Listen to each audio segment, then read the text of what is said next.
ሰላም ውዶችዬ እንዴት ናችሁ? ሰላም ለእናንተ ይሁን በያላችሁበት። እንግዲህ ሰሞኑን ጠፍቻለሁኝ፣ ብዙ ቪዲዮ አልሰራም፣ በአንዳንድ ነገሮች ቢዚ ሆኜ ነው። ግን ያው የምማያቸው መከታተላቸው ዩቲዩበሮች አሉ።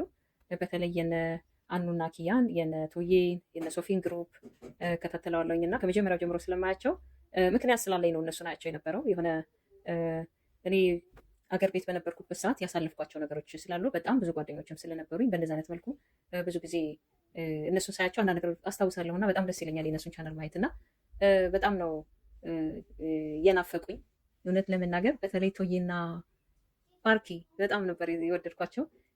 አዲስ ለቀው ሁሉ እስኪያው በጣም ቸኩል ነበረ፣ ግን በጣም ያስፈራኝ ነገር ነበረ። በእነሱ መሀል የሃይማኖትም ልዩነት ስላለ የሆነ ነገር ቢፈጠር የኪያና የአኑ እድል ይገጥማቸዋል ብዬ ነበረ ማስበው የነበረው።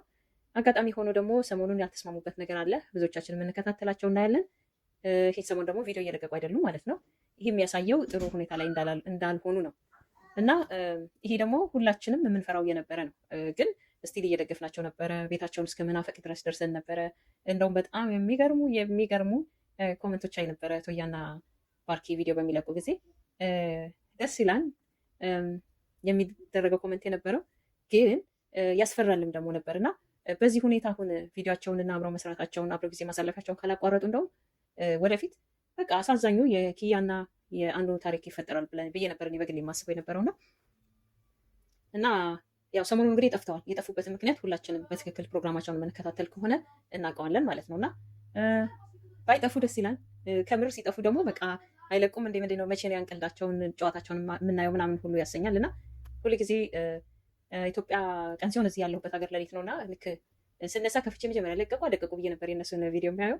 ግን አሁን ሰሞኑን ወደ 4-5 ቀን ምናምን ሊሆናቸው ነው መሰለኝ። እና አሁን በቃ እንደውም እኔ ሲብስብኝ ነው ራሱ ቆጨስ ቪዲዮ ልስራና እንደኔ የሚጠብቃቸው ሰው ካለ በሚል ይችን ቪዲዮ የሰራሁት። ምክንያቱም ብዙዎቻችሁ ኮመንታችሁ ላይ ሳይ አንዳንዶቻችን ኧረ እኔ የዚህ ቤት ዘበኛ ሆኜ የቀረው ምናምን በቃ ብዙ ነገር የሚገራርሙ ኮመንቶችን ስታደርገው ያለው።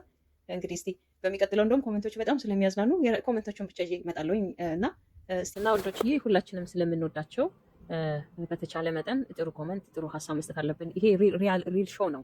ይሄ እንደ ድራማ ሳይሆን አሁን አኑ ላይ የደረሰበትን ነገር ስናይ በጣም ያሳዝናል፣ በጣም ልብ ይሰብራል። እዚህ ውስጥ የገባው ከኪያ ጋር በተፈጠረው ችግር ነው እና አንዳንድ ጊዜ ከመጀመሪያውም መሰረትና ትክክል የሆነ መንገድ የሌላቸውን ነገር በጊዜ ማቆም ተገቢ ነው እላለሁኝ። ምክንያቱም አኑና ኪያ የነበራቸው ልዩነት በእሱም ጋር የማይፈታ በእሷም ጋር የማይፈታ ነው እና ዛሬ እንዳለ ውስጣቸው የሚፈልጉት ነገር እያለ በመለያየትና ኪያም ሌላ ታሪክ ውስጥ በመግባቷ መጀመሪያ እንደውም አኑ ነው የገባውና ግን የሁለቱም እርግጠኛ የሆኑበት አልነበረም የጀመሩት ነገር እና እርግጥ የኪያ አሁን ትንሽ ከበድ ብሏል።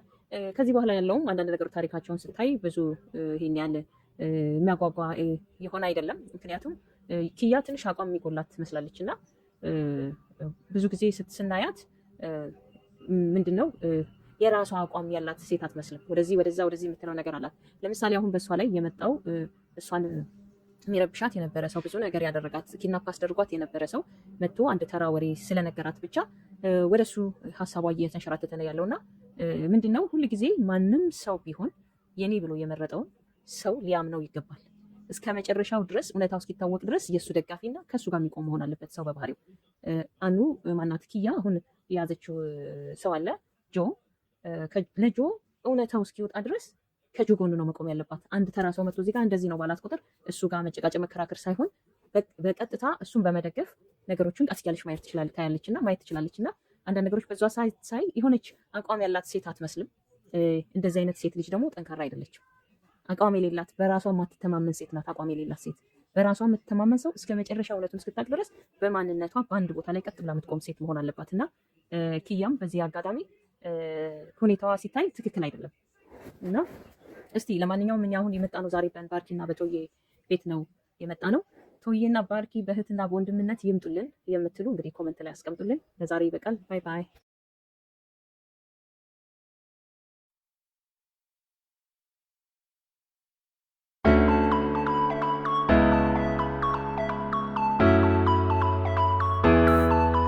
ውድ የዚህ ቻናል ተከታታዮች